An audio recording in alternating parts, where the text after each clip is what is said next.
被爸妈200卖给傻子。后来我事业有成，他们要钱，谁呀？不认识。我被父母200块钱卖给傻子当媳妇，卖我的钱被他们拿来给我弟弟买奶粉。后来弟弟死了，我开心极了。再后来我逃了，摇身一变事业有成，老无所依的父母找我索要钱财，而我亲手将他们送进监狱。大家好，开始今天的分享之前，希望你能给人间烟火点个订阅，我将会分享更多优质的内容，快点洗。赵凤霞双手叉腰，不耐烦地看着面前蹲在地上小人儿，嘴里不断地催促着张盼娣。女孩双手因为搓洗衣物发红发紫，寒冬腊月，衣着单薄的我双手在冰凉刺骨的凉水中来回摆弄。邻居高婶饶有兴趣地看着面前这一幕，心里暗讽，面上不显，高声道：“哟，凤霞又叫你家丫头洗衣服呢，这多冷的天，咋不用热水呢？”赵凤霞瞥了一眼高婶，说：“一天天的闲吃萝卜淡操心，真闹心。”话毕，转头扶着大肚子进屋去了。独留女孩一人在零下几度的屋外，用冷水一遍遍搓洗衣物。夜晚，我忙碌一天，终于能回到屋里，小心翼翼地推开门。屋内柴火烧得旺盛，散发着暖烘烘的热度。我拍了拍身上的脏东西和雪花，怕把寒气过给我妈。我妈肚子里怀着弟弟，可千万不能生病，不然我爸又要怪我。妈，我小心地开口叫着。我妈正躺着在散发热气的炕上，怀里抱着瓜子，嘎嘣嘎嘣地磕着。我盯着我妈怀里的瓜子，不由得咽了咽口水。干嘛？我妈没好气地回应，对我一向如此，我早已经习惯这样的我妈。我想回学校上学，我鼓起勇气说出了我的想法。什么？你个小贱蹄子还想上学？我妈吐掉嘴里瓜子壳，快步走到我面前，举起手，我害怕地抱住了头，预期中的疼没从头上传来。啊！我大声呼痛。我妈提着我的耳朵，把我从地上拉起来，好疼，耳朵像是被锋利的刀子割掉似的。我大声哭喊：“我错了，妈，家里没钱给你读书，给我老实的干活，不然就将你卖了换钱。”我一听急了：“妈，我听话，我很听话的，别卖我！”呜。此时门外传来一阵脚步声，我爸干活回来，将大衣随意地丢在我身上，不顾我哭红的双眼，坐在炕沿，温柔抚摸着我妈的肚子，将脸贴在我妈肚子上。宝贝，爸爸回来了，今天乖乖不乖呀？你看你一回来就问你儿子，都不关心一下我。我妈靠在我爸肩上，撒娇责怪我爸，怪我应该先关心咱家最大的功臣。看着我爸我妈和谐的画面，我静静地看着，不敢出声，怕打扰他们好兴致，不然又要挨一顿打。还愣着干啥？做饭去。爸爸冷着脸对我说：“开春，我家终于迎来了新生命，是个弟弟。”我爸我妈高兴得合不拢嘴，打我的次数少了。满月酒前一天，我爸我妈要去宴请客人送请帖，让我在家里看着弟弟。我久违地趴在热乎乎的炕上，看着面前这个小小软软的婴孩。毕竟我睡的地方没有热炕，只有一张快要散架的木头床，夜里又凉又冷，经常把我冻得全身发抖。我的弟弟看起来又白又胖，我讨厌他，因为他我不能继续读书。我想考大学，走出农村。满月宴当天人很多，我换掉了带有补丁的裤子，我妈亲自给我梳了对麻花辫。虽然我整个人又黑又瘦，宴席上我吃到自己不记得多久没吃到的肉，还有饺子，我很开心，是我最开心的一天。我爸我妈今天似乎对我温柔很多，还会拉着我对着客人热情地介绍我是谁。傍晚，客人走得差不多，我自觉拿起扫帚打扫卫生，却被妈妈一把拉过去，站在一个女人面前。女人一见我，十分热情，来回摸我的身体。我觉得很奇怪，哪有人头回见面就摸人身体？那啥，婶子，满意不？我妈面上堆满笑容，对着面前女人询问。女人点点头，目光又从上到下扫视我一遍。就这样，我被亲生父母200块钱卖给别人当媳妇。对方是个傻子，我不甘心，我要读书上大学，走出农村。我的抗拒在他们眼里不值一提，他们把我卖了，就是为了给我弟弟买奶粉。听人说小孩喝奶粉对身体好，就这样，我被父母亲手卖给傻子做媳妇，给我所谓的弟弟买奶粉，多讽刺啊！婚礼当天，双方父母怕我这个新媳妇跑了，偷偷将我双手捆了起来，嘴里塞上布条。我被关在屋里，出奇的安静，外面唢呐声伴随着人们的贺喜声传进我的耳朵。直到晚上，我滴水未进，此时我已经饿得前心贴后背，胃里反酸，火辣辣灼烧着。吱呀！房门被推开，肥头大耳的傻子走进来，嘴里嘟囔着：“媳妇，我娶媳妇了。”嘿嘿。房门随着傻子进来，再次被关上。傻子扑向我，拉扯着我的喜服。此时我出乎意料的平静，温声哄道：“你先把我松开，我才能跟你睡觉。”嘿嘿，不能松，俺妈说松了媳妇就跑了。我沉声安抚：“媳妇不会跑，她很乖的，以后只听你一个人的话。”真的吗？傻子笑呵呵地说：“真的，媳妇不会骗你，乖。”夜里我连哄带骗将傻子哄睡，蹑手蹑脚走到门口，轻轻推了推房门，纹丝不动，和预想的一样，房门被锁住。第二天起床之前，我特意交代傻子，让他按照我说的讲给他妈听。傻子傻乎乎问我有什么奖励，我说媳妇给你买糖吃，可好？不好，不好。俺妈说有媳妇就应该睡觉觉，生小娃娃。我只好哄他说奖励睡觉觉好不好？好。傻子坐在炕上乐呵呵的点头。早饭过后，傻子果然被他妈拉走问话，我只好回屋等着。此刻我紧张得直发抖，生怕傻子说漏嘴，被他妈知道我们根本没圆房。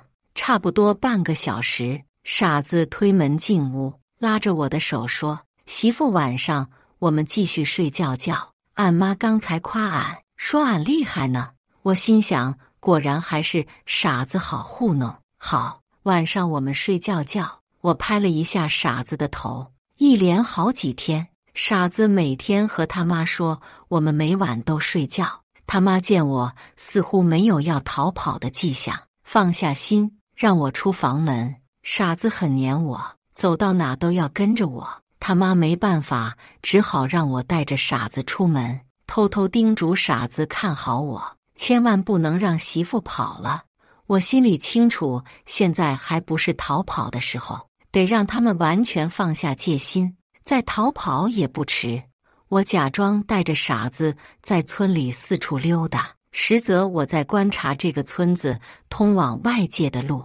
日子就这样一天一天过，他妈似乎对我完全放下戒心。一大早让我带着傻子去村里吃喜，喜事办得很隆重，是这个村里几十年来唯一一位考上大学的年轻人，心口带着大红花，敲锣打鼓，被一大群村民包围着。我很羡慕，高中自己凭借优异的成绩被县里免除学费，并且每月补贴生活费，爸妈才勉强答应让自己读高中。临近高考的时候，妈妈肚子大了，家里需要人做饭，强行把我从学校拉回来，留在家里洗衣做饭。我不甘心，凭借我的成绩，绝对能够考上一所重点大学。我想改变命运，离开这个落后封建的地方。如今家里人将我卖给一个傻子当媳妇，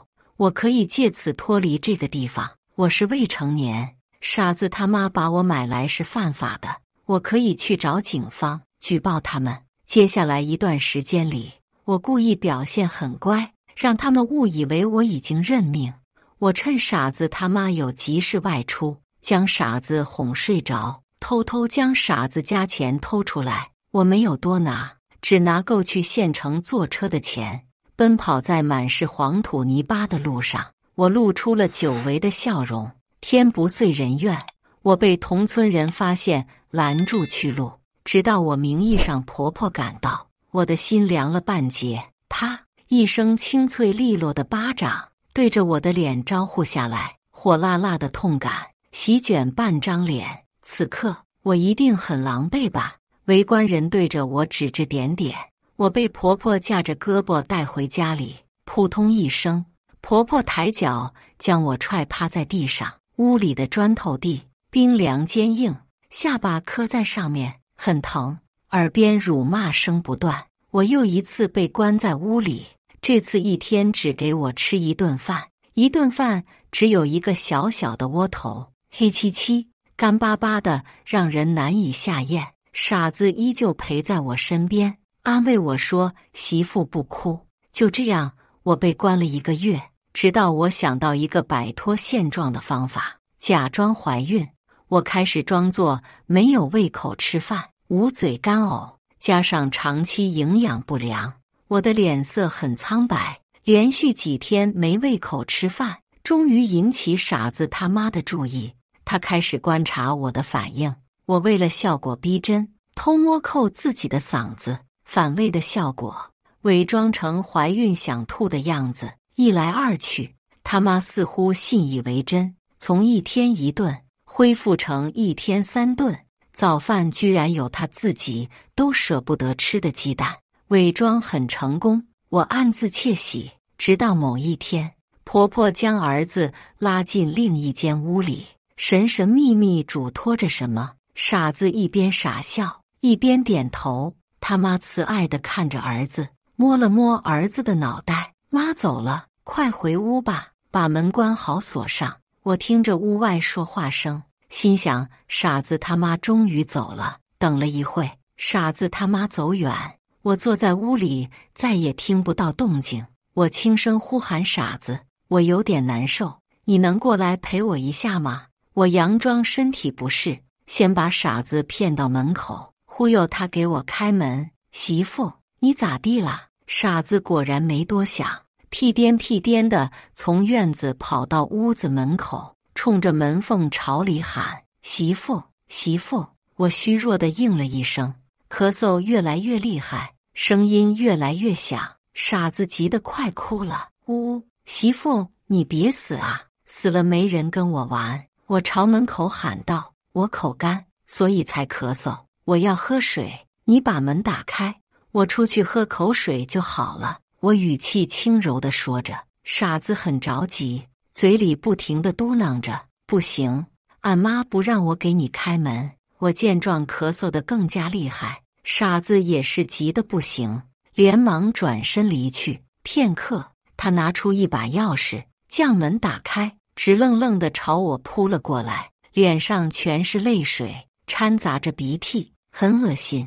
我不着痕迹地将傻子推开，说：“我走不动，你能去厨房给我烧点水喝吗？”“能。”傻子边说边点头，猛地起身，转身向厨房走去。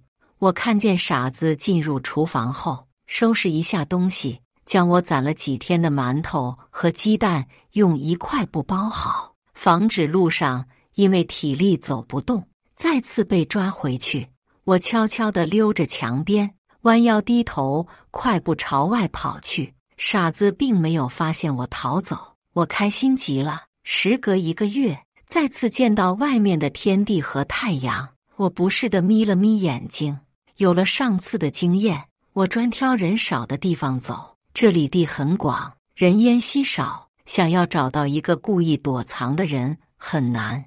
历经辗转，在地里躲藏好几天，我终于坐上去县城的大巴车。车子发动的那一瞬，我悬着的心终于放回肚子里。连续几天，我躲藏在玉米地里、背面山坡处、林子里，甚至坟堆我都躲过。我怕傻子他妈会在等县城大巴车的地方蹲着我。我去找了我的老师，贾老师很年轻，年龄只有20多岁。他很看好我，觉得我是这届学生里最有可能考上重点大学的学生。贾老师听完我的遭遇，十分生气，直接带我去公安局报案。警官听完我的讲述，愤怒说不配为人父母。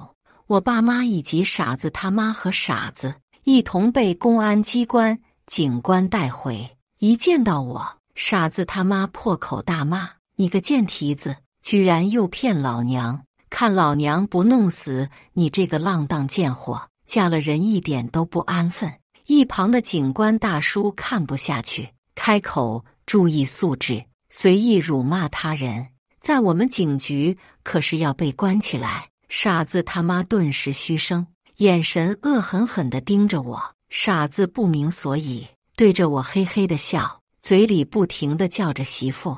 他想要靠近我，被我一个瞪眼吓住，一个劲地往他妈怀里钻。没出息，你个蠢货，媳妇都要跑了！傻子他妈气愤地骂道。忽然，半年没见的我妈一把攥住我的胳膊，手劲很大，拽得我生疼。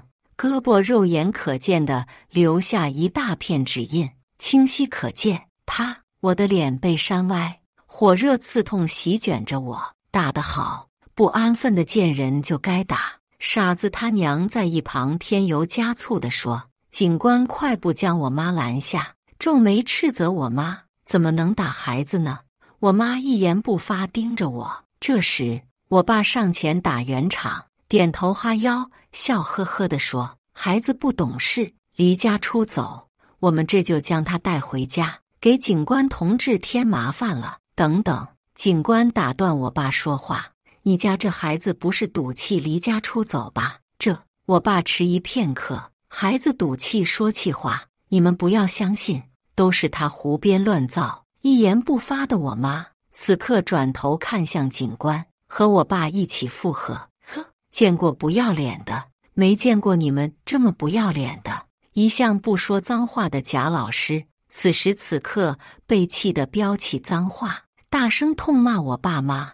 我妈一脸无所谓的看向贾老师：少他娘的，多管闲事，吃饱了撑的。我妈看着贾老师嘴里嘟囔着：上次贾老师带着学校校长和教育局领导过来批斗教育过我妈。眼看事情没完没了，警官顿时火了，大声斥责我爸妈，说警局已经派人调查过，虐待未成年、随意贩卖人口、将女儿卖给别人，这是犯法，知不知道？警官将我爸妈的做过的事情一一道出，说要坐牢。这下可把我爸妈吓坏了，连忙拉住警官的手，嘴里说着：俺们错了，是俺不该这么对待俺闺女。警官同志，你就原谅俺吧。是啊，我的亲生父母只是听到虐待闺女要坐牢，这才收敛脾气，好声好气对着我哄道：盼弟呀，你就听妈的话，跟妈回去吧。妈错了以后再也不敢。我心中冷笑，并不相信我妈说的话，毕竟出尔反尔，人前一套背后一套，可是我妈的绝活呢。我不会跟你们回去，我要参加高考。我对着我爸妈以及傻子他妈和傻子说道：我是未成年，还没有到领证年龄，和他不是夫妻关系，可以带着你的傻子儿子走了。我终于可以肆无忌惮地说出傻子二字。傻子他妈听到我说他儿子是傻子，上前一步，像往常一样做事要打我。看见警官就站在我面前，讪讪地笑笑，收回手。见没他娘俩的事，傻子他妈拽着傻子往外头走。警局内，我爸妈依旧不死心，想把我带回去。被警官借口堵回去，我爸妈只好放弃。临走之前，意味深长地看我一眼。我猜他们回去路上绝对在想，等我回去怎么收拾我。显然，我是不会再让他们逮到机会打我、骂我。张家村，赵凤霞，你给老娘出来！见娘养的浪种跑了，快点赔我彩礼钱！呸！傻子他妈一口老痰吐在我家大门上，黏糊泛白，令人作呕。周围村民的议论声逐渐响起。傻子他妈见状，吆喝声更大，大门被拍得梆梆响。半晌，我爸将门拉开一道缝，探头伸手将傻子他妈拉进去。哎呦，你想干啥？赔钱！快点赔我彩礼钱！那啥，嫂子，咱先上屋里坐，钱的事咱慢慢商量。我爸脸上扬起谄媚的笑容。屋内，我妈正抱着我几个月大的弟弟，轻声哄着：“婶子来了，上炕坐。”我妈好声好气地招呼着。傻子他妈伸伸脖子咽了口唾沫，开口：“你家丫头跑了，我儿子没了媳妇，彩礼钱自然要还回来。你家丫头搁我家白吃白住半年，除了彩礼钱，还有伙食费，全赔我。”我妈一听急眼了，急声尖叫，声线拔得老高：“哪有你这么算的？我清清白白黄花大闺女送到你家，让你儿子睡半年，还有脸要回彩礼钱？”我妈冷哼一声，手里动作轻柔地拍拍怀里宝贝儿子：“我呸！就我家儿子那傻样，能不能睡你家闺女还不知道嘞？你家闺女精得跟猴一样，我不管，快点赔钱！伙食费我不要了，彩礼钱必须给我！”傻子他妈在我家撒泼打滚，扬言什么时候给彩礼钱，什么时候走。我爸妈咬牙还了一小半的彩礼，给出的理由是他儿子睡了我。哑巴吃黄连，有苦说不出的傻子他妈，临走之前，眼神凶狠地看着我爸妈说了一句：“俺没见过你们这么歹毒的父母，拿闺女清白当借口。”我逃跑出来已经2个月，如愿以偿地参加了紧张刺激的高考。收到录取通知书的那一刻，我激动地大跳了起来，嘴里大喊：“我是大学生！我张盼娣终于考上大学，走出农村，天不遂人愿。我爸妈唯一的儿子死了，我特别开心，这就是报应。没办法，我只好回去奔丧。到家的时候，院子里挂满了白布，黝黑发亮的小棺材停放在院里。弟弟死了，爸妈花重金买一副好棺材安葬。我妈哭声传遍整个院子，悲凉凄惨，双目红肿，眼睛里布满血丝。见我回来，一把抓住我的手腕，将我拉扯到地上，跪下，给你弟弟磕头。我起身拍拍裤腿的灰土，对上我妈似乎要吃人的目光，缓缓地吐出2个字：“不磕，不磕，我就打到你磕。都怪你克死了你弟弟，你不逃走，我们不用把彩礼钱掏出来，你弟弟不会因为生病没及时治。”我妈恨极了我，把弟弟去世的原因不分青红皂白按在我身上。话落，我妈抄起扫帚朝我甩过来，一个闪身我躲过去。我已经认清我爸妈这副丑恶的嘴脸，儿子是宝贝疙瘩，而我就是赔钱货。我躲避的动作彻底激怒我妈，大步朝我走来，一把薅住我的头发，力道大到要将我的头发生生从头皮拽下来，一手拽着我的头发，一手朝我身上打过去。丧子多痛，打我多狠。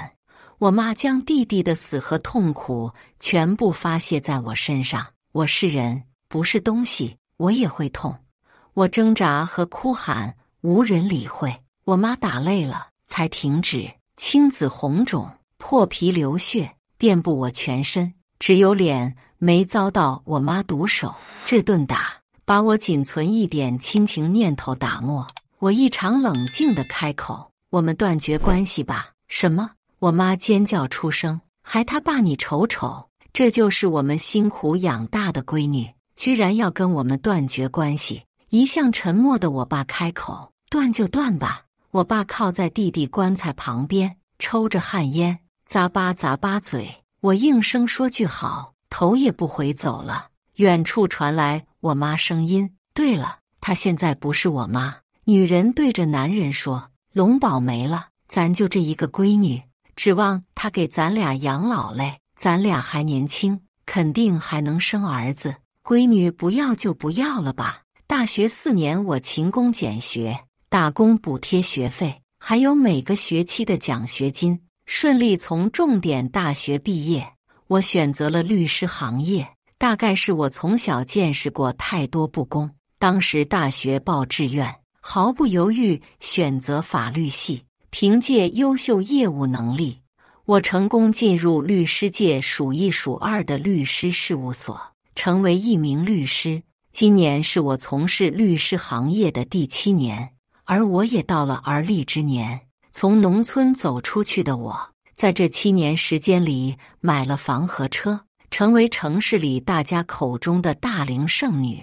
像往常一样，我踩着高跟鞋，挎着名牌包，走进公司大楼下，正准备掏出工作牌打卡，一位农村大妈拉住我。她头发花白，衣服破烂，身上隐约传来一股汗臭味，鞋面上都是白花花的污渍。我有些嫌弃地捂住鼻子，询问出声：“您找我有事？”在我进入公司那一刻，赵凤霞眼尖地看见了我，用胳膊肘捅了捅蹲在一旁的男人。看到没？前面那个穿黑色高跟鞋，挎着白包，就是咱闺女。咱闺女发达了，咱们以后有福享喽。赵凤霞开始憧憬未来在这座城市生活。盼弟，我是妈呀，咋地？不认识你妈我了？老头子快来看咱闺女在这嘞！赵凤霞拉着我的手，扭头冲着一旁蹲在角落张大峰喊着，生怕我这个发达的闺女跑路，一边埋怨我怎么不回家看看，还要他们老两口来这里找我。话里话外都是我不懂事，周围人很多。赵凤霞说话声音越来越大，围观人群对着我们3人指指点点。我清楚这次他们找我目的是什么。我将他俩拉进公司旁边一家餐厅，点了几道菜，先吃点东西吧，有什么事吃完再说。赵凤霞一双浑浊不堪的眼睛滴溜溜地打量起周围，边吃边说：“这地方可真漂亮，饭也好吃。”饭后，两人意犹未尽地擦擦嘴，小心翼翼、讨好地看着我。盼弟，妈现在就你一个闺女，指望你养老嘞。我无语，询问你们的儿子呢？老两口面色一僵，哪来的儿子？你就一个弟弟，早在11年前死了。原来想再生儿子，生不出来了。年纪大了，才想起我这个早已断绝关系的女儿，真够可悲的。我们已经断绝关系，现在我和你们只是陌生人。这顿饭就当我好心请你们吃一顿，以后不要来找我。说完，我头也不回地走了。没良心的小贱货，我辛辛苦苦将他养大，说翻脸就翻脸，气死我了。赵凤霞对着一旁不说话的张大峰就是一顿捶打。看你生的好闺女，那也是你生的，啥事都赖俺。赵凤霞面上一噎，赏了旁边人一个大白眼。我不管，必须把钱要到手，最好给我们买套房，请个保姆。他这么有钱，亲生父母还能不管？赵凤霞美滋滋地幻想今后生活，可惜我不会让他们如愿，我会亲手将他们送进监狱。回到家，我开始收集证据，将当年赵凤霞将我卖了、虐待我证据收集起来。在我收集证据期间，赵凤霞多次到我公司吵闹，怒骂我不赡养亲生父母，有理有据，声泪俱下，扭曲事实，将虐待我的事情改成我的错。他们只是一对为女儿着想的苦命父母。因此，我在上班期间被同事背后指指点点。事情闹大以后，我被公司停职，让我解决好私事再来上班。刚好我的证据已经收集差不多，包括他们在公司楼下骂我的样子，全部被我用手机拍下来。这些素材将成为我扳倒他们的有力证据。警局，我报案之后，很快赵凤霞和张大峰两人就被带过来。警官将他们二人分开关押讯问。张大峰顶不住压力，先一步承认犯罪事实。赵凤霞被警官带到审讯室，坐到椅子上，双手被铐住。这下可吓坏了赵凤霞，嘴里喊着：“警官同志，俺是个好人，没犯罪，虐待未成年，贩卖人口，你的罪大着呢。”赵凤霞此刻慌得不知道怎么办了，急忙开口辩解：“俺没有什么虐待未成年，那是俺闺女，她不听话，俺就打她2下，怎么就变成虐待未成年了？你们警官还管大人教育孩子啊？你将女儿卖人怎么回事？”警官看着赵凤霞打混装傻，这样的犯人他们见多了。那是俺给闺女说亲，人家给俺的彩礼钱，谁家闺女嫁人不收彩礼钱？警官将证人带到赵凤霞面前，正是花200块钱将我买走，给他傻儿子当媳妇的牛铃，就是他。傻子他妈指着赵凤霞，他当时找到俺，听说俺给儿子找媳妇，说他家有个闺女年龄大了，想找个人家许出去，一来二去，俺就同意了。俺儿子是个傻子，农村不好找媳妇，他闺女不憨不傻，能娶个正常人当儿媳妇。俺当时特别高兴，就是彩礼要得贵了些。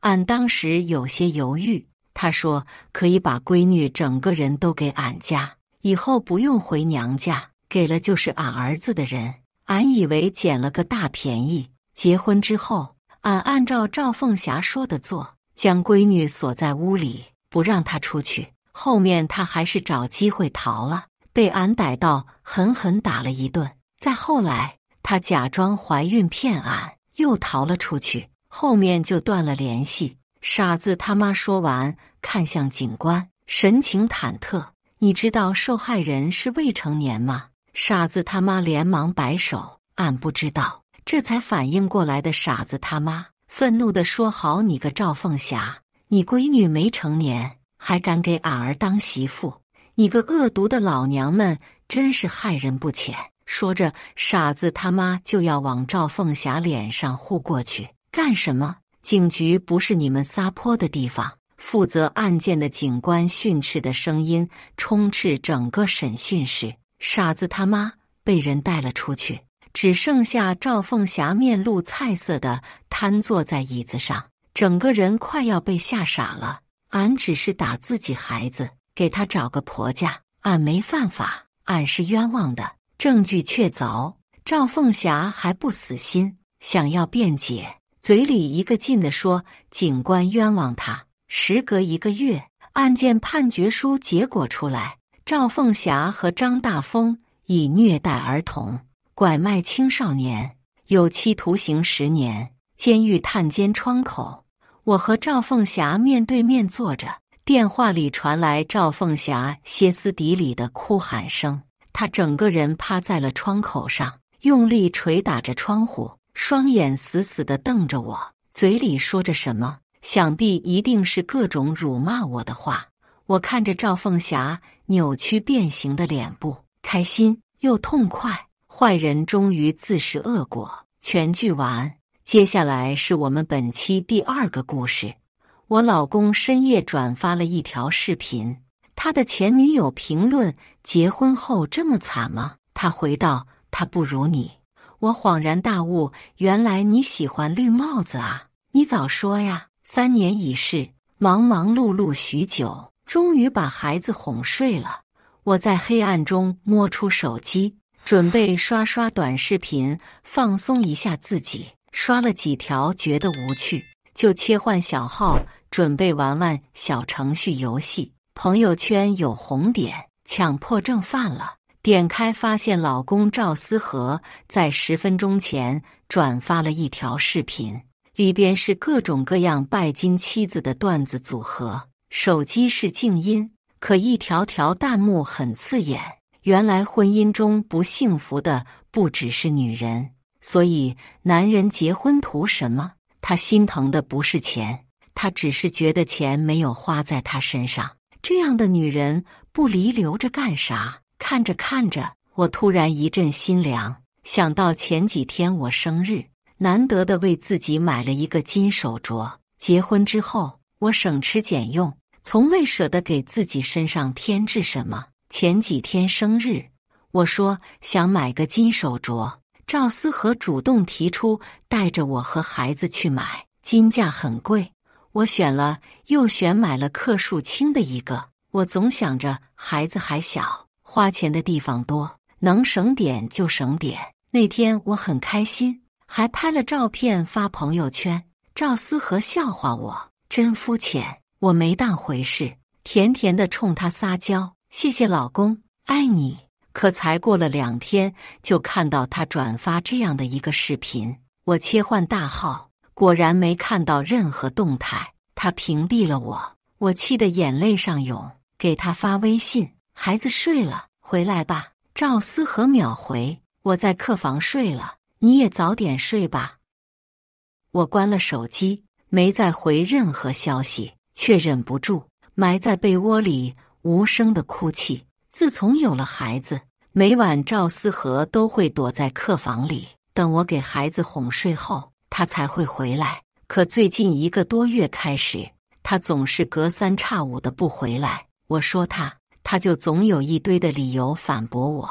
后来我也累了，懒得说了，一晚上没睡好。第2天一早，赵思和推门进来，笑眯眯地说：“我买了早餐，起来吃吧。”我冷淡地嗯了一声，开始给孩子换尿不湿、穿衣服、带孩子洗漱、给孩子做辅食。全程赵思和都捧着手机坐在餐桌前，任凭我手忙脚乱。孩子哭闹，他头都不抬一下。看着他这副模样，想到每一天都在过着这样的日子，我没忍住，直接吼道：“你是不是聋了？孩子哭成这样都不知道抱一下，你有病啊！”赵思和回骂：“我一大早出去买早餐，你还要怎样？”我冷冷地看着他，买个早餐很辛苦吗？那我这一大早岂不是不用活了？我话说得很利。赵思和愣了一下，慢悠悠地起身抱起孩子，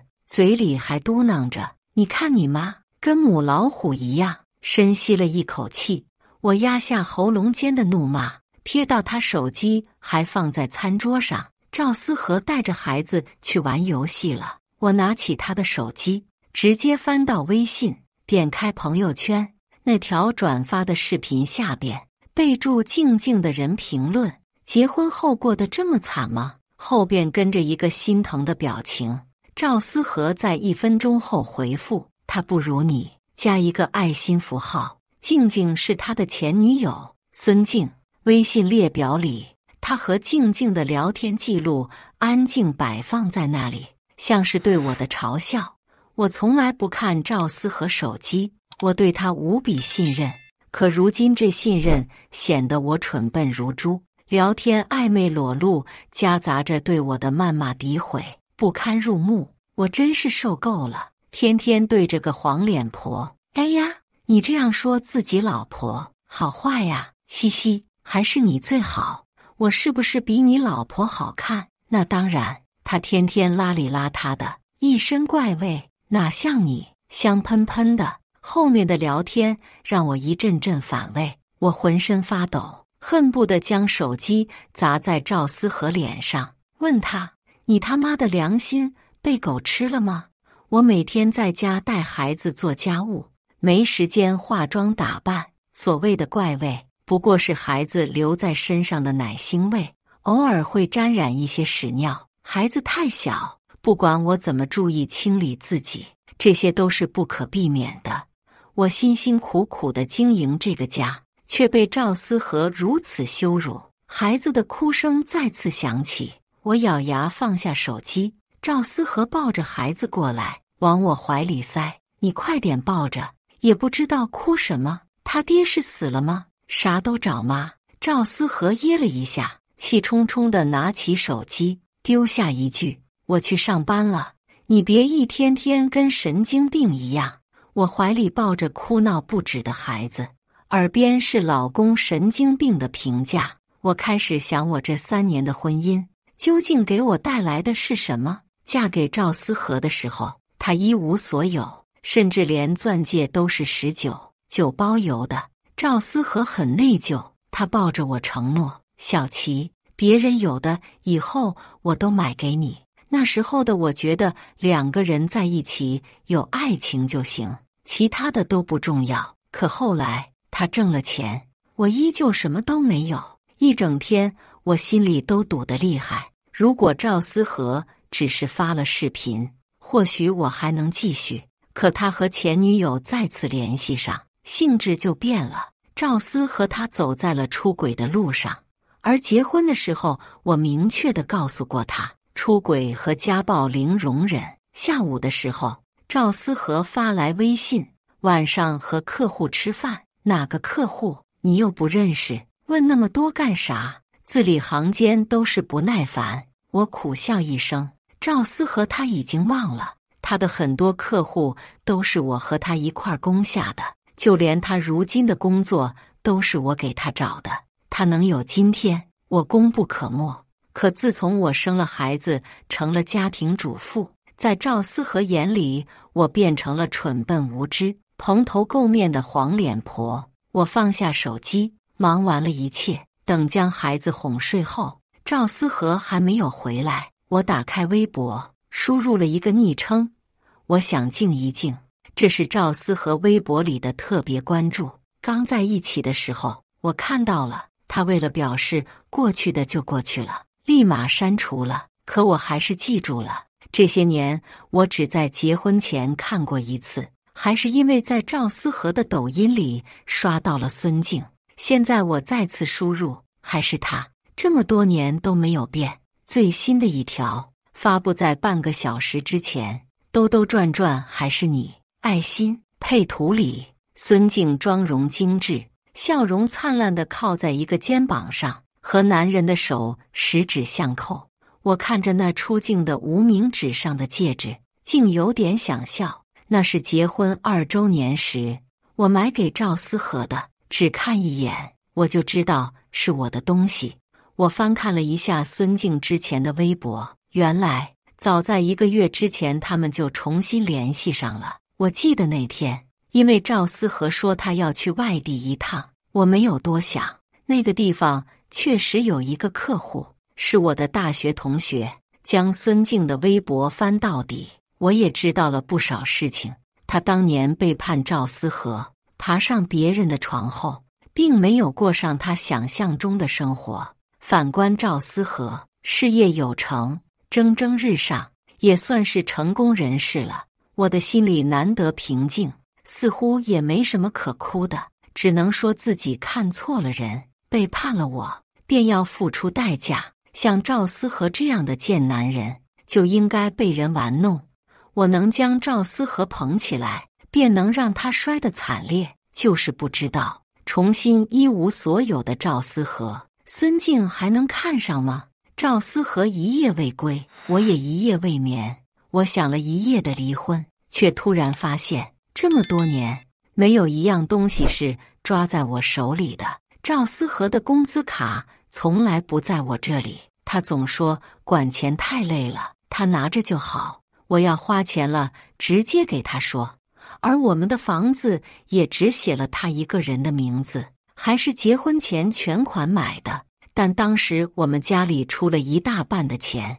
赵思和那时候说认识一个房产的，能便宜一点，但需要立马打钱。那时距离我们结婚还有1个月，我家里不同意，说要结婚后再给钱，写我的名字。可我太傻了，被赵思和甜言蜜语的忽悠，我觉得他的就是我的，就催着家里给钱让他买了房。所以时至今日，我竟然什么都没有。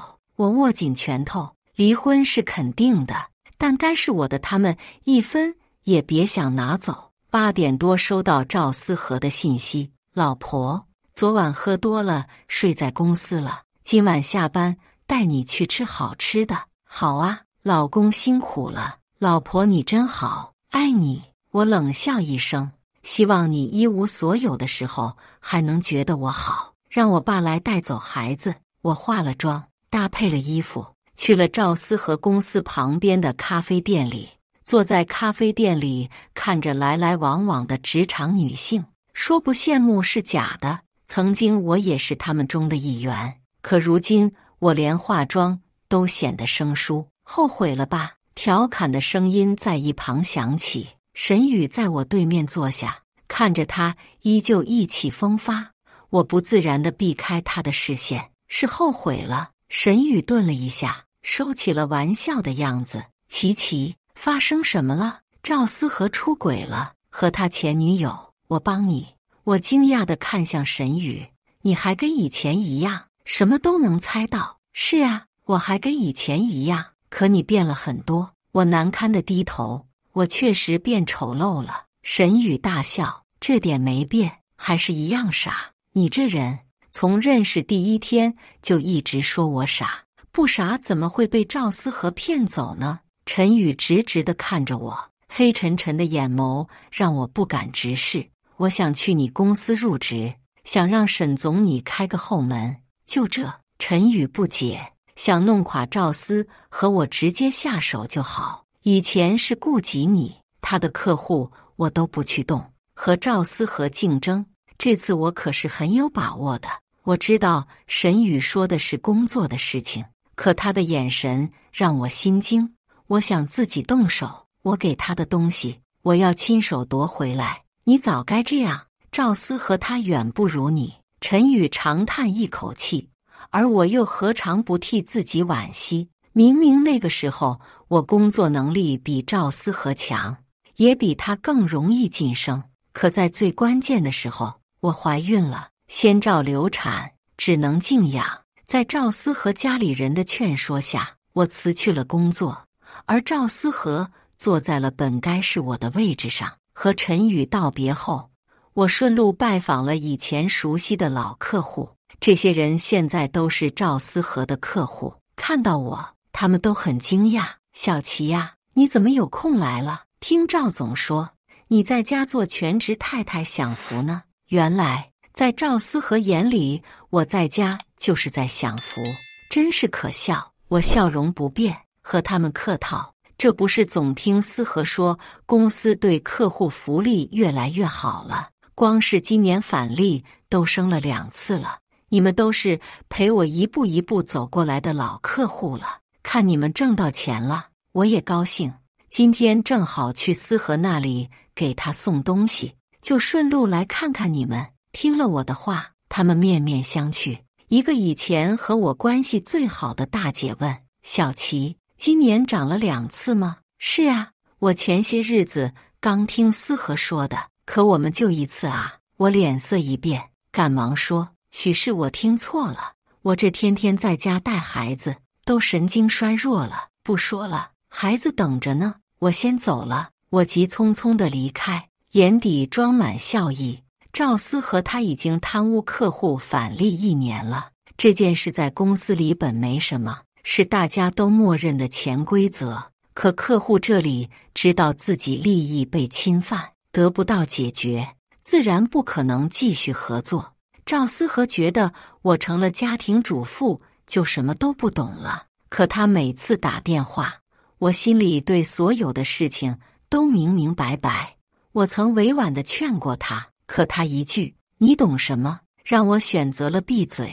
人不作死就不会死，他是成年人了，他应该为自己负责。下午赵思和早早地回来了，竟然还捧着一束玫瑰。老婆辛苦了。果然，出轨的男人回到家都会变得殷勤。谢谢。我接过赵思和的外套，看他去抱孩子，我偷偷拿过他手机，刚弄好，他就跑过来。我手机呢？我插着话，扬了扬下巴，那里这么紧张，做亏心事了。我盯着赵思和，笑眯眯地问他，眼神躲闪，胡说什么？快收拾一下，我们去吃饭。我挑眉，慢悠悠地插话，反正这顿饭也吃不成。下一刻，赵思和的手机响了，他嘴里说着客户，躲进了客房里。我隐约听见赵思和的辩解声，哼起了歌。没一会儿，赵思和愤怒地出来：琪琪，谁让你动我手机的？我眼都没抬。我发个朋友圈，客户有意见。就在刚刚，我用赵思和的手机发了一条朋友圈，送给最爱的老婆，么么么。配图是一捧开的热烈的玫瑰花。刚才的电话是孙静打来的。赵思和气势弱了一点：不是，你不能拿着我手机乱发，客户看见了不合适，觉得我不稳重。哦，哪个客户觉得不合适？我亲自来问，毕竟你的很多客户都曾经是我手里的。赵思和支支吾吾，电话又响了，他找到了救星一样接起来，可才2句话，他就黑了脸。这才是真客户打来的，而且不是救星，是催命的阎王。电话一个接一个，赵思和应接不暇。我哥回来了，我带孩子先回去了。我冲打电话的赵思和喊，他脸色露出喜色，可又被客户拖着。我不管他对着我使眼色，直接带着孩子走了。到了家，我哥和我嫂子坐在客厅正等着我。我哥一脸不悦，早说了姓赵的不靠谱，你当初就不听。别说了，小琪已经够难受的了。嫂子推了他一下，过来接过孩子。小琪，别担心，有我们呢。一句话让我忍不住落泪。我哥放缓了语气，别哭了，欺负你的人哥不会放过他。我要让赵思和净身出户，一无所有。孙静不是喜欢傍大款吗？那就给他个大款。赵思和喜欢孙静给他的绿帽子，那就让他戴个够。嫂子表示赞同，偷偷对我说，我那美容院里之前有个男技师，和客人乱搞，被我开除了。人长得帅的嘞，就是前几天听说得病了。嫂子给我一个你懂的表情，我给他竖起大拇指。那我出钱先给包装成大款，不然再帅孙静也不愿意。毕竟当年赵思和穷的一表人才，孙静毫不犹豫爬上了猪头大款的床，钱从哥这里出。原来我哥都听到了。我和嫂子缩缩脖子，不敢再多说。饭桌上，我委婉地说，如果我离婚了，爸妈会不会生气？爸爸沉默良久，如果过得不好，就回来吧，爸爸妈妈养你和孩子。妈妈让我把孩子留下，她给帮忙带着，让我先处理好自己的事情。有了家人的支持，我再无所畏惧，是要跟渣男贱女奋战到底。我在家住了一晚才回去，赵思和没在家，估计被客户折腾得够呛。沈宇速度很快，直接给我安排好了职位，我就直接去了陈宇公司。到了才发现他亲自在门口接我，弄得我很不好意思。你这样，大家都知道我是走后门的了。没事，我已经通知他们了，我是你的后门。我无语，这人怎么越活越幼稚。沈宇直接给我塞进他直属的部门，里边是一群年轻人，活泼友善，知道我是走后门的，也没孤立我，笑哈哈的叫我小琪姐。一天下来，我竟然找回了点当初在职场的感觉，这让我很兴奋，打了鸡血一样的看资料。下班了，陈宇敲敲我的桌子，我这才发现人都走完了。这么晚了呀？不好意思，我太激动了，能理解。欢迎回归，陈宇，谢谢你跟我这么客气。我笑笑，递上一份我整理出来的客户信息，这是赵思和手里全部的客户，标重点的是我以前的客户，黄色部分是我帮着开发的，余下的是他自己的。陈宇很惊讶，你速度也太快了，1年多没工作，已经生疏了。陈宇翻了翻，发现没标注的客户寥寥无几，真不知道你当初看上他哪一点了。或许当初真的是眼瞎了吧，不过现在醒悟也不晚，这才是我认识的琪琪。走吧，我送你回家。谁知刚到小区门口，就看到赵思和和孙静在拉扯。孙静带着哭腔：你什么时候能娶我？你以前不是说你最大的梦想就是娶我吗？赵思和伸手去搂他，哄他说：再等等，我也早都受够他了。要不是看中他哥手里的市场，我何必天天对着个黄脸婆？那你快点，人家想早点做你的妻子。两人说着竟抱着亲起来，真是够恶心的。麻烦送我回我妈家吧。陈宇要下车给赵思和教训，这也太明目张胆了，偷到家门口了。我拉住他，秋后的蚂蚱蹦跶不了几天了，别脏了手。新一季度的报价要开始了，赵思和的客户我会全部挖走。好，我会给你最大的折扣力度，放心，我保证你的公司会比上季度赚得更多。陈宇笑了，我相信你。晚上睡的时候，赵思和打电话：哥这次回来多久？大概半年左右吧。赵思和笑得谄媚：哥这次手里的市场怎么样？之前总说会带我，这次行吗？可以，我回来就是为了让哥带你入市。真的？赵思和欣喜若狂：老婆，我太爱你了，娶了你是我最大的福气。是吗？我心里恨得牙痒痒。我嫁给你真是倒了8辈子霉。我哥是搞证券的，弄得风生水起的，惹得赵思和眼红。赵思和早就想让我哥带他，可我哥瞧不上他，一直没同意。或许是因为这次我哥要带他，赵思和对工作都没那么上心了。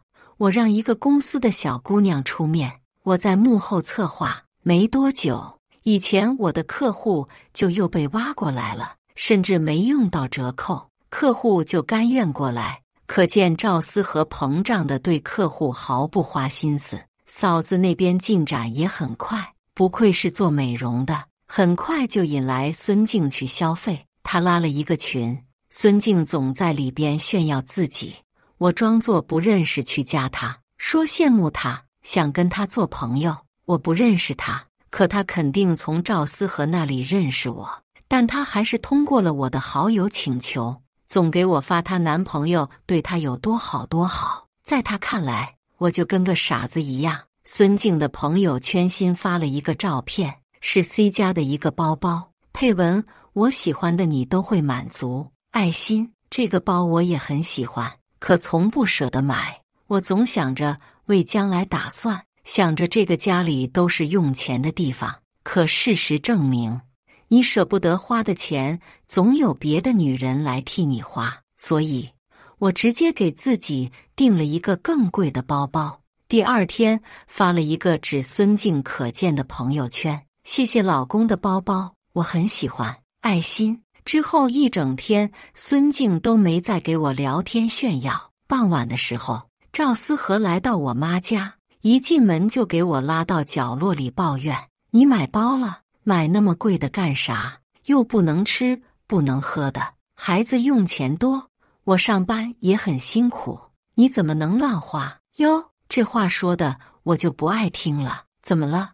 我妹妹背个包都背不起吗？嫂子从一旁过来，对赵思和阴阳怪气：不是，嫂子，你误会了，我是说小琪这没必要。怎么没必要？你买不起，我买给我妹妹。我哥也跟着过来。赵思和一下子就怂了，他还指望我哥带他挣钱呢。哥说笑了，买得起，小琪的当然是我买了。那正好，老公，当初咱们结婚也没个钻戒，我这几天相中了一款，如今我们手头也宽裕了，是该买了。多少钱？不贵15万。多少？赵思和拔高了声音，见我哥瞪他，又低声说：小琪，这太贵了，换一个好不好？我惊讶地说：老公，过年的时候不是发了奖金50万吗？再加上平日里的，怎么说我们家也得有个110万吧。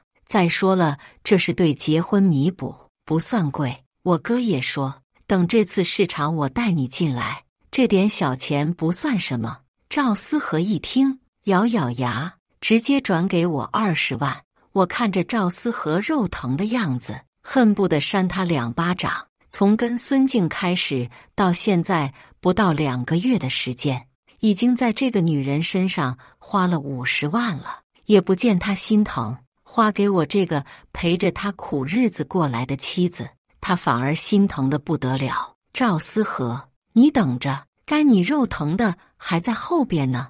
我带着嫂子的钻戒拍了照，发给孙静。静姐，还是你说的对，女人得会撒娇。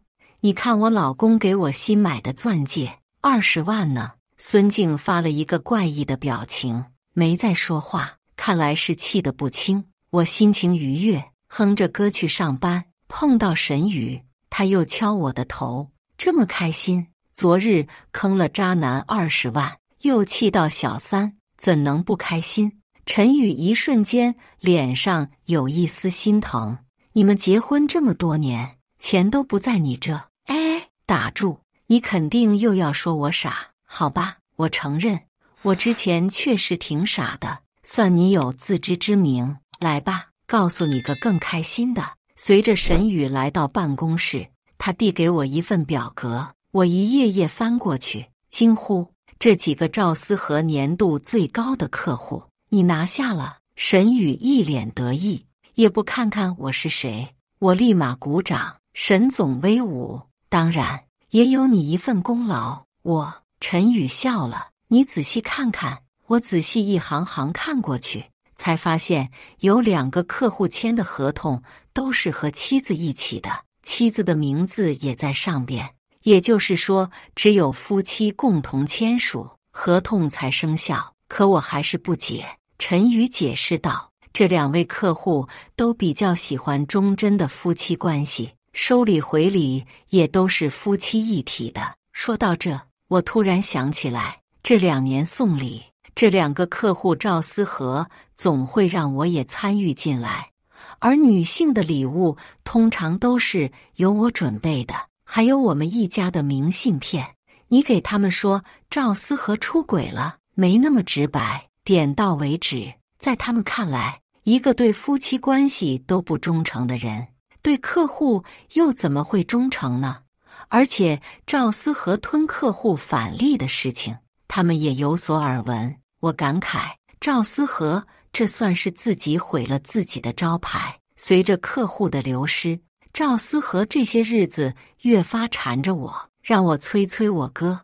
为了不暴露我在陈宇公司上班的事，我干脆直接请了假。反正所有的东西我都整理好了，由陈宇安排人出面就可以对接客户。因为客户流失巨大，赵思和被暂时停了职，他丝毫不在乎，天天缠着我，让我去问我哥什么时候市场能入。在他看来，只要入了市场，又何必给别人打工呢？几个月就能挣到一辈子的钱，人心不足蛇吞象，活该被撑死。赵思和为了讨好我，天天带孩子做家务，哄我开心。我躺在沙发上玩手机，孩子哭了，我就喊老公，孩子哭了。赵思和还系着围裙，慌忙跑来抱孩子，看到我玩手机，想要说我先发制人，我正在给我哥发微信呢。他就连忙说好，你忙，我带孩子。我看着他一边抱孩子一边做饭，冷笑一声，继续玩手机。你看，这不是什么都会吗？男人真是够贱的。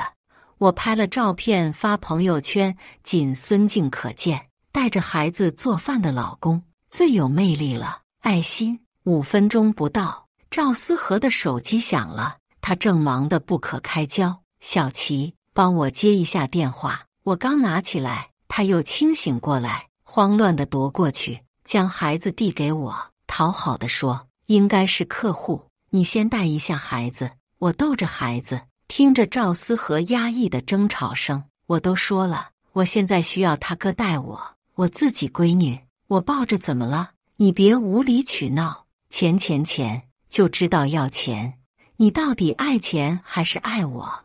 我没忍住笑出了声，真是太可笑了。我爱他的时候，他觉得我爱钱；孙静爱钱，他又以为是爱他。这真是我听过最好笑的笑话了。赵思和出来的时候，我正哼着歌，抱着孩子玩游戏，他怒气未消，别唱了，老公，你生气了。赵思和阴沉着脸，脱了围裙扔在地上，别气了，告诉你个好消息。赵思和愣了一下，连忙跑过来抱孩子，哥，那有消息了。我点头，周末我们回去吃饭，到时候说。好。赵思和欣喜若狂，抱着我就要亲，我连忙用孩子挡住。好了，快去做饭吧。赵思和高高兴兴地捡起围裙去做饭，而孙静发了一条微博：男人总是得到了就不珍惜，哭泣，配了一张美颜后的图，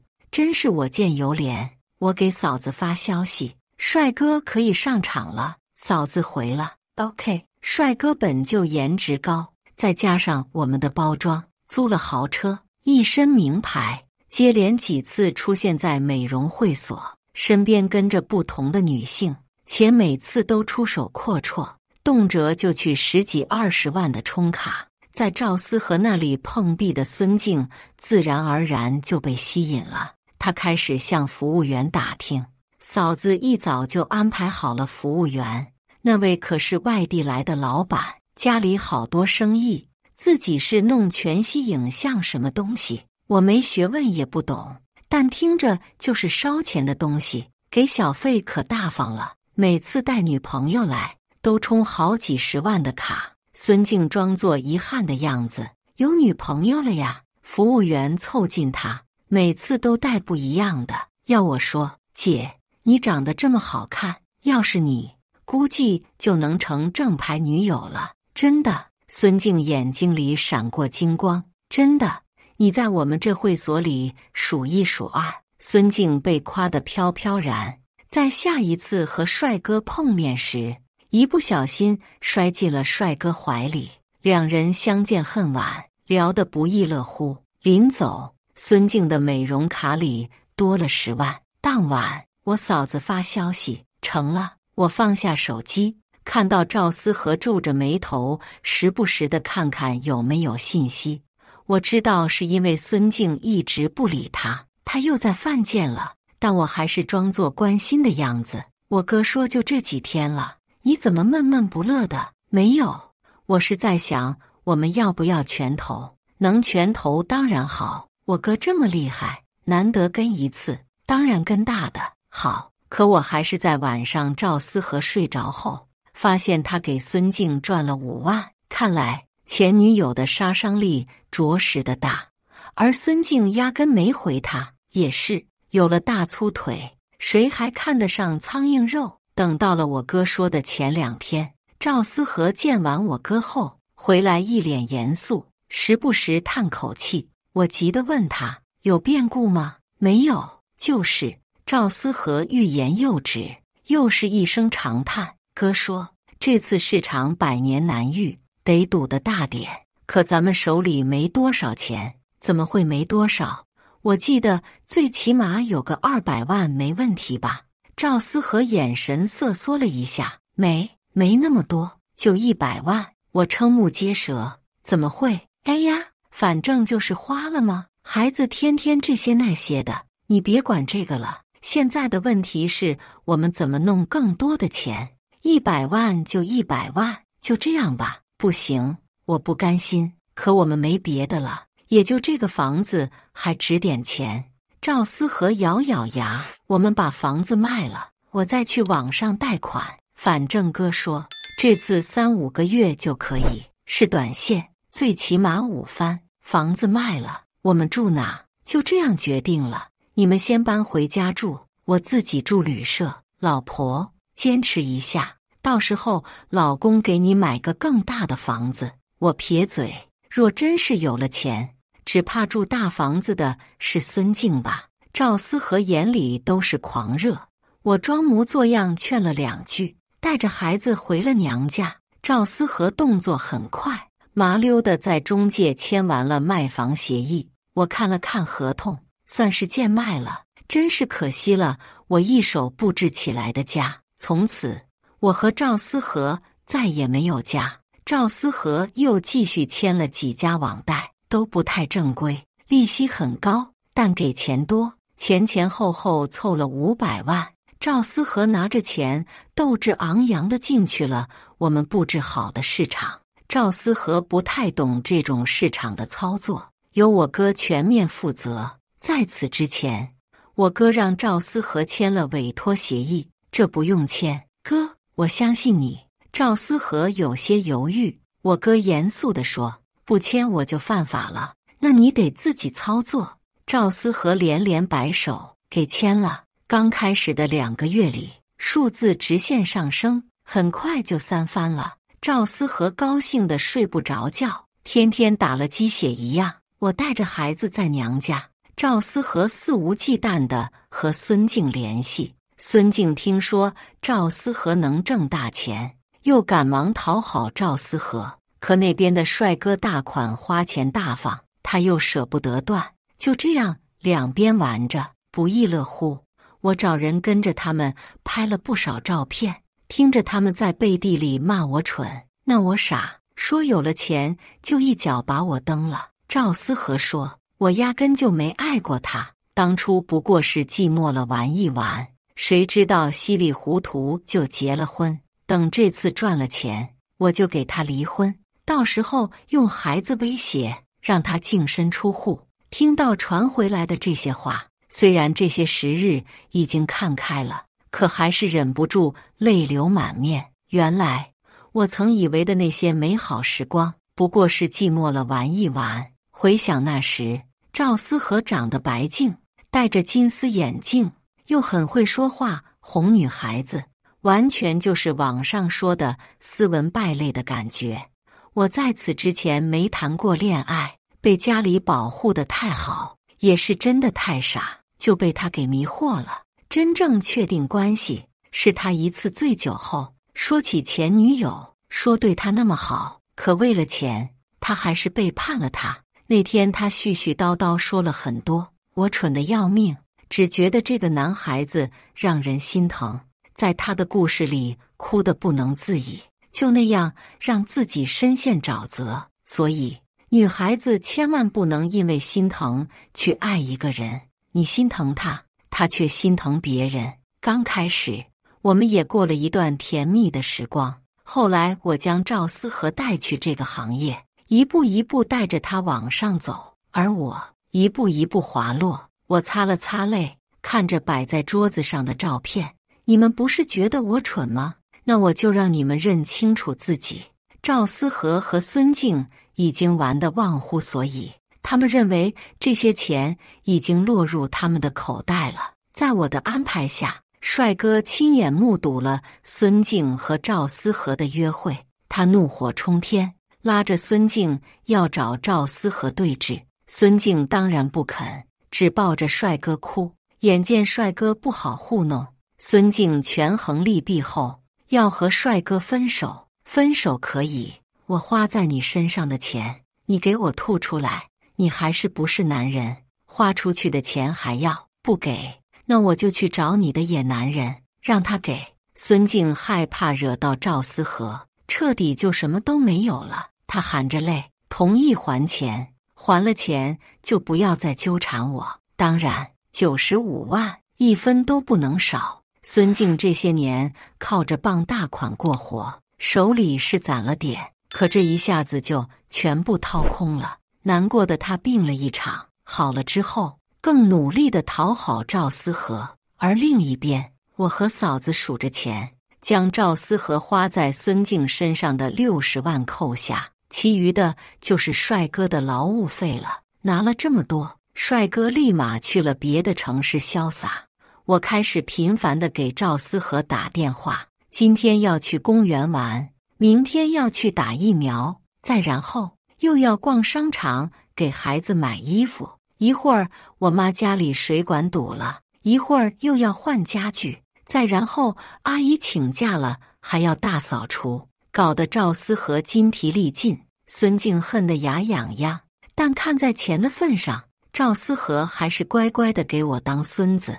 我将这些事讲给沈宇听，他哈哈大笑，说：“你可真会折腾人，他活该，我这还是轻的。对了，还要麻烦你介绍一下徐律师给我，听说他离婚官司打得很好，还是你朋友，很乐意效劳。”很快，沈宇就安排我和徐律师见面了，他还全程陪同，我怕耽误他工作，这事我和徐律师谈就好，别耽误你工作了。陈宇懒洋洋地靠在沙发上，没记错的话，你已经请假了2个多月了。妈呀，忘了我还有班要上。我一拍脑袋，有些心虚，我是真给忘了。这些日子处理乱七八糟的事，都忘了自己是有班要上的人。对不起，对不起，我马上写辞职信，真是太抱歉了。为什么辞职？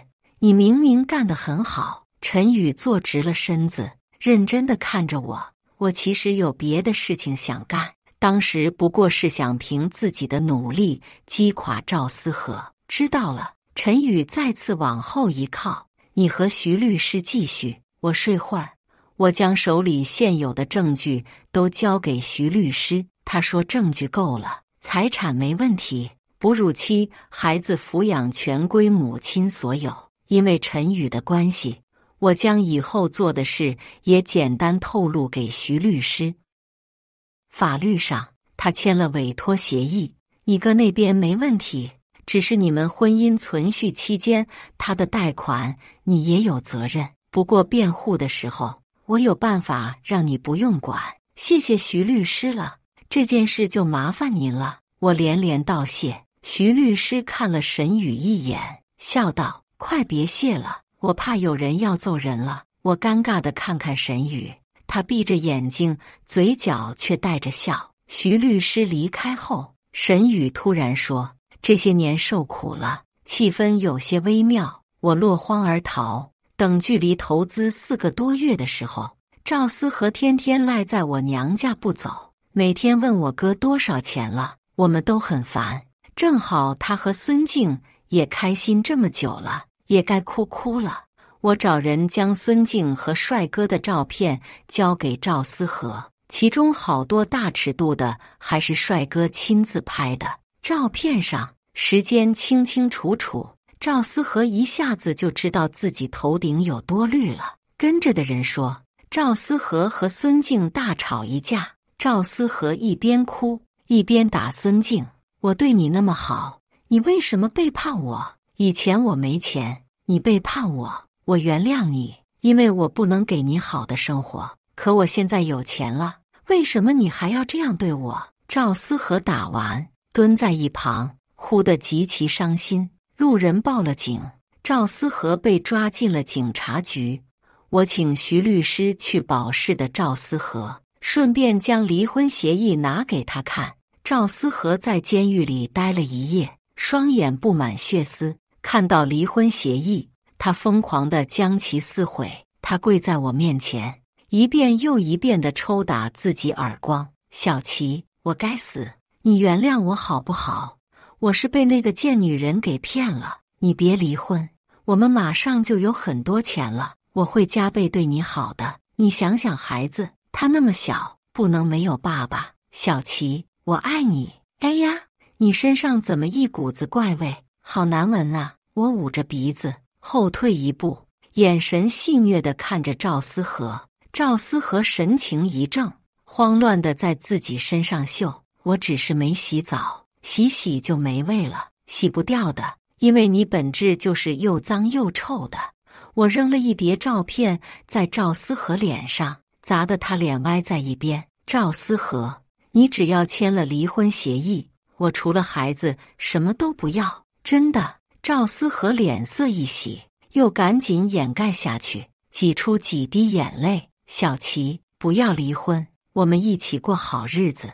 你的好日子留给你自己吧。我嘲讽一笑，你今天若是不签，我拿着你出轨的证据，你可是一分都没有了。金钱和我，当然还是钱重要。赵思和果断地签了离婚协议，上边所有的资产和债务归他一人所有。我哥也将账号给了赵思和，剩下的由他自己操作。我哥不再过问。剩下的半个月，赵思和再也没有联系我。听说孙静出院了，跪着求赵思和，两人竟然又重归于好。看来赵思和果然最喜欢绿帽子。孙静发朋友圈，美好的新开始，玫瑰，配图是新开发的楼盘里，他挽着赵思和，两个人正在看房。我评论道：垃圾好用吗？孙静直接将我拉黑了。正好看这些，我也怕长针眼。我哥将赵思和套出来的500万全部打给我。是的，赵思和如今守着的账户只是虚拟的交易，所谓的市场5番不过是为他量身打造的。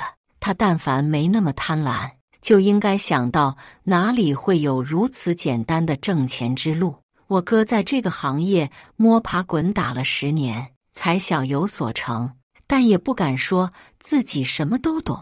这个虚拟市场不过是国外的一个测试网址，效果逼真。赵思和一点都没有发现异常。半个月之后，所有交易突然崩盘，不断下滑。赵思和吓坏了，疯了一般给我哥打电话。我哥语气焦躁，整个人异常暴怒。怎么会这样？我从来没失手过，怎么办？我全部身家都压在了上边。我哥先发疯，赵思和都吓傻了。他找上门来，我哥我嫂子正在打架，家里一团糟。我抱着孩子在一旁哭。最后我爸被气得晕倒住院，全程没人有空搭理赵思和。后来追债的找来，我哥给我嫂子离了婚，自己跑到了外边躲债。当然这些都是演给赵思和看的，都是假的。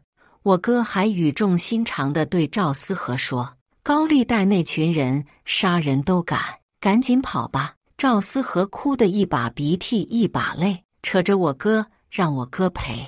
我哥趁机将他打了一顿，拳拳到肉，打得赵思和惨叫连连。赵思和又跪下来求我，我头埋在孩子身上哭。我们离婚的时候，我1分钱没有，我还怎么帮你啊？对了，孙静肯定有钱，他这些年绑了不少大款，你也给他了不少，他肯定有。对，孙静肯定有。等赵思和走后，我再也忍不住哈哈大笑起来。我爸也从床上起来，继续开始带孩子。我嫂子替我哥揉着手，打得好，真解气。讨债的人一波一波找来，孙静将赵思和臭骂一顿，要分手，又被赵思和打了。赵思和搜光了他的钱，自己跑路了。孙静住院的时候碰到了帅哥大款，正想再续前缘，却发现帅哥大款的病历上是艾滋。孙静嚎啕大哭，加急做了检查，发现确诊后，整个人都崩溃了。赵思和又换着号码打电话，我说，赵思和，你还是赶紧去医院吧，孙静她得了艾滋。不可能。赵思和倒吸一口凉气，嘴里说着不可能，却还是匆忙挂了电话。等过几天再打来时，语气满是绝望。小琪，怎么办？我该怎么办？我在电话里哈哈大笑。赵思和不可置信，小琪，你以前很善良的。是啊，所以才会被你骗，被你欺负背叛。现在，赵思和，好好享受你的生活吧，你这种人就不配得到爱。我将赵思和的消息透露给高利贷的陈宇过来说，他打听到赵思和被折磨得很惨。你是不是觉得我太狠了？不会，我觉得你太辛苦了。陈宇不太熟练地抱着孩子，做着鬼脸逗孩子。我来吧，这段日子谢谢你，帮了我很多。我接过孩子，客气又疏离。我大概能猜到沈宇的想法，可我一方面没办法开始新感情，一方面又觉得自己不配。沈宇站在那里，突然说：“既然要谢我，就帮我一个忙吧。你说，我一定竭尽全力。帮我介绍对象吧，我也老大不小，该成家了。”听到沈宇的话，我愣了一下，又挤出笑脸说：“好啊，你想找什么样的？我帮你物色。”陈宇搓着下巴想了一会儿，眼睛大大的，皮肤白皙，黑头发，身高大概1.65米左右，体重不胖不瘦。我认真的听着，心里想着合适的人选，最好离过婚，还带着一个孩子。啊！我吓了一跳，随即明白过来，脸红的抬不起头。你条件这么好，何必找一个这样的？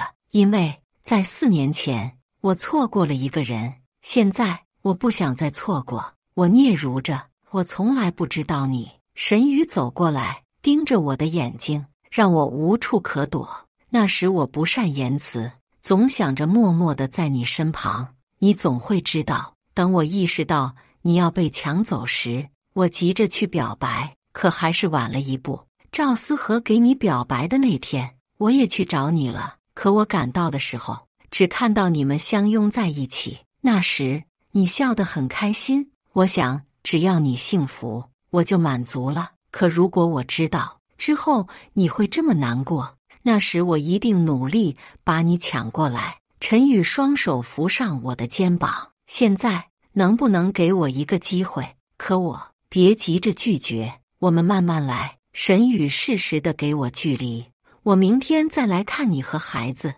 临走时，他笑着挥手，顺手带走门口的垃圾。